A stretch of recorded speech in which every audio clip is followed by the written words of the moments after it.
Selamat berjumpa lagi. Assalamualaikum warahmatullahi wabarakatuh. Semoga Anda semua dalam keadaan sehat.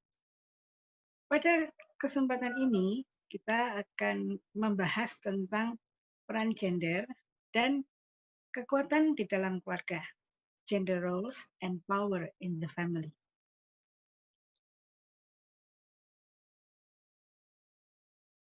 Nah, terkait dengan keintiman, kekuatan, dan perbedaan. Gitu ya. Nah, ini ada satu istilah egalitarianisme yang menjadi tren sekarang ini. Kekuatan individu dan pasangan dihasilkan ketika ada kesetaraan dan keseimbangan kekuatan dalam hubungannya. Ada perbedaan budaya dalam hal peran gender. Apakah itu berarti kekuatan tidak bisa ada ketika hubungan tidak setara? Atau apakah itu berarti bahwa mungkin ada perbedaan peran gender, tetapi kekuatannya yang setara?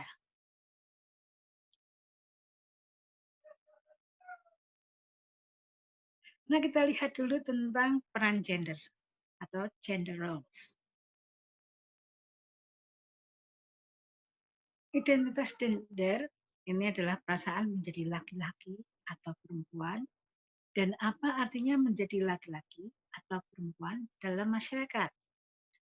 Peran gender itu adalah ekspektasi tentang sikap dan perilaku seseorang dalam kehidupan berdasarkan peran jenis kelamin, laki-laki atau perempuan.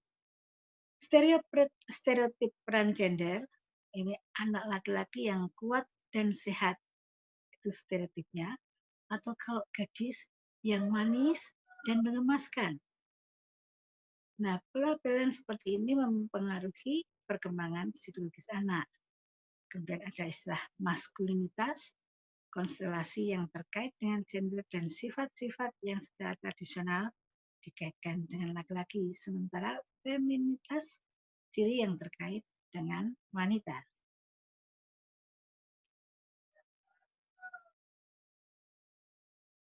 Nah, stereotip yang berkaitan dengan maskulinitas yaitu adalah sifat agresif, independence, mandiri, dominan, kompeten, dan predisposisi untuk ahli dalam matematik dan ilmu alam ya, ilmu ilmiah.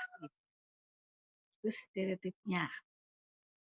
Sementara kalau yang feminin itu biasa distereotipkan sebagai orang yang pasif, tergantung, sensitif, emosional, dan ada predisposisi untuk seni dan bahasa gitu ya. Oke. Nah, ini stereotip dari perempuan.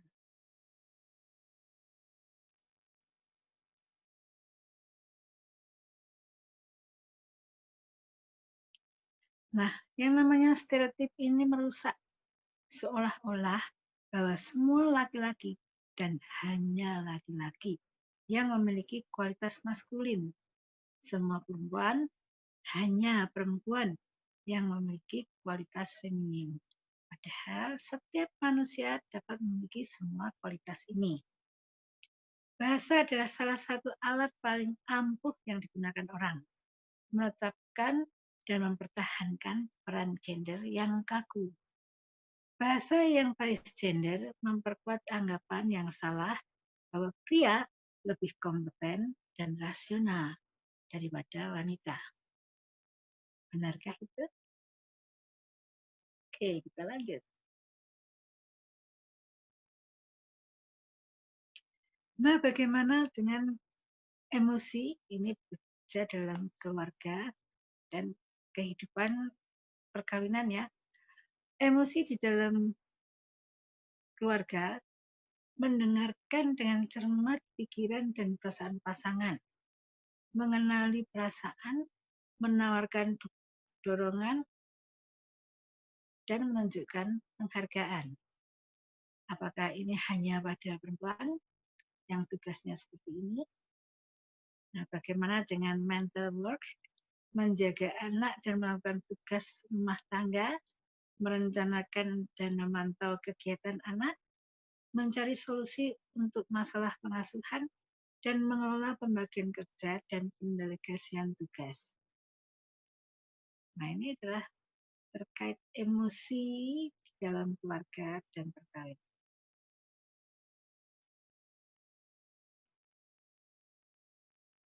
Nah, ada beberapa pandangan tentang peran gender, itu yang tradisional dan yang kontemporer. Nah, kalau pandangan tradisional tentang peran gender dalam masyarakat, kita tumbuh dari budaya berorientasi laki-laki. Tetapi teori ini mendapat kritik. Model tradisional menekankan stabilitas daripada perubahan, berfokus pada harmoni daripada konflik, dan mengidentifikasi fungsi tetapi mengabaikan disfungsi. Nah, contohnya ahli yang berpandangan tradisional ini adalah Alcott Parsons yang mengatakan dalam keluarga modern, laki-laki menjadi instrumental dan perempuan menjadi ekspresif. Peran instrumental pria mencari nafkah, menjadi manajer, dan pemimpin keluarga. Sementara peran ekspresi wanita menjaga kesejahteraan emosional keluarga melalui pengasuhan dan penghiburan. Parsons melihat kedua peran tersebut terpisah. Satu dilakukan oleh suami dan yang lainnya oleh istri.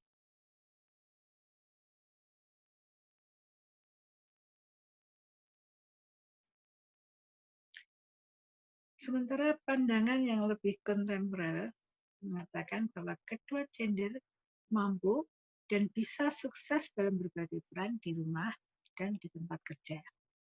Wanita bisa mandiri, kuat, logis, dan berorientasi pada tugas. Laki-laki dapat menjadi pengasuh, sensitif, kooperatif, dan berorientasi pada detail. Pria dan wanita bisa mendapatkan keuntungan dengan belajar dari satu sama lain. Wanita mungkin mendapat keuntungan dalam pendekatan hidup yang lebih kooperatif ini. Nah, kalau dilihat dari tabel ini, dapat dipelajari bagaimana pola kontemporer dan tradisional dalam dating dan pola perkawinan. Nah, di sini Anda bisa melihat beberapa ciri dari masing-masing pandangan ini.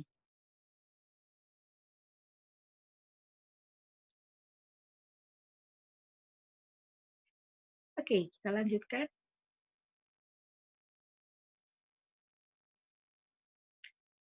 Nah, dalam berbagai grup etnik, peran gender ini bisa berbeda-beda. Kalau misalnya kita lihat pada budaya Mexican American, laki-laki yang Mexican American, mereka yang ada di orang-orang Meksiko di Amerika Serikat ya, ini cenderung macho atau makismu, upaya bawah sadar untuk memberi kompensasi berlebihan atas perasaan rendah diri, tidak berdaya, dan tidak mampu. Inferioritas ini muncul dari fakta bahwa nenek moyang orang Meksiko pernah dijajah oleh orang Spanyol yang kulit putih. Mestizo, mixed race people. Jadi ini adalah orang-orang yang mempunyai campuran ya terkait dengan rasnya. Selanjutnya, ketika kelompok African American, budayanya itu adalah laki-laki Afrika Amerika seringkali dibesarkan di rumah dengan orang tua tunggal. Mengapa ya? Mereka tidak memiliki role model laki-laki untuk diteladani. Nah, sehingga egaliter ini pasangan berbagi tanggung jawab dan bekerja sama untuk menafkahi keluarga. Jadi ini laki-laki African American gitu ya. Nah, bagaimana dengan American Indian culture? Budaya sangat bervariasi. Matrilineal, perempuan sebagai pemilik rumah, peralatan, dan tanah pertanian. Menghadapi rasisme, pengangguran, kemiskinan, dan penyalahgunaan alkohol dan obat-obatan lainnya. Wanita memainkan peran penting dalam menjaga keluarga dan suku tetap bersama. Tradisi kesukuan adalah sumber kekuatan bagi wanita Indian American.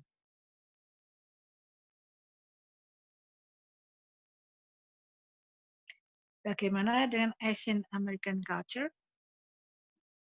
Cirinya adalah bakti pada orang tua. Jadi secara tradisional peran seks dibedakan. Perempuan sangat terkait dengan mengurus anak-anak. Suami dikaitkan dengan mencari nafkah. Nah, ayah cenderung terutama terlibat dalam menyediakan basis ekonomi dan biasanya tidak terlalu terlibat dalam pengasuhan anak.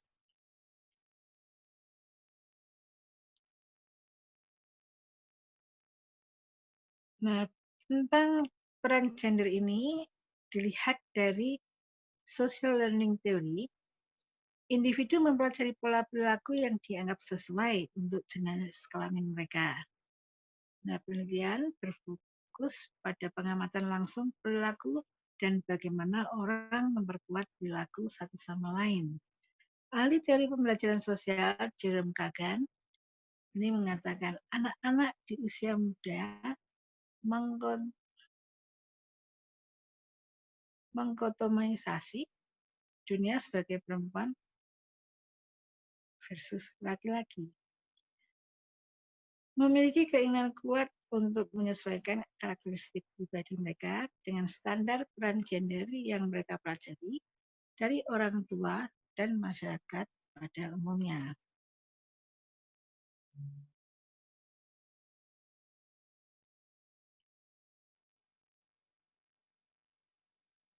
Sementara dari teori cognitive development, teori perkembangan kognitif menghubungkan perkembangan peran gender seiring dengan kematangan proses berpikir anak.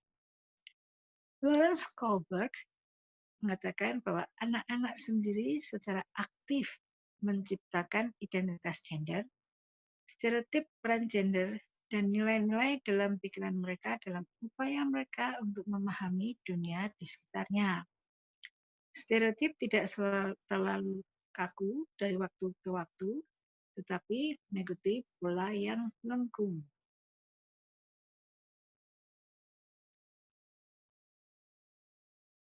Nah, bagaimana dengan teori family system?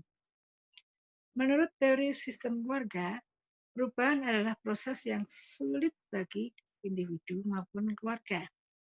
Jika individu tersebut berhasil tumbuh ke arah yang baru, terkadang anggota keluarga lainnya akan berusaha untuk membawa individu tersebut kembali ke dalam keluarga.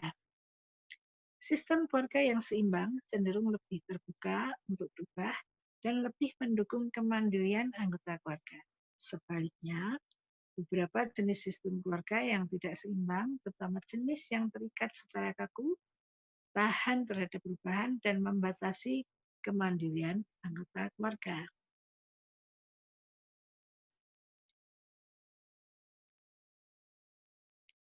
Nah,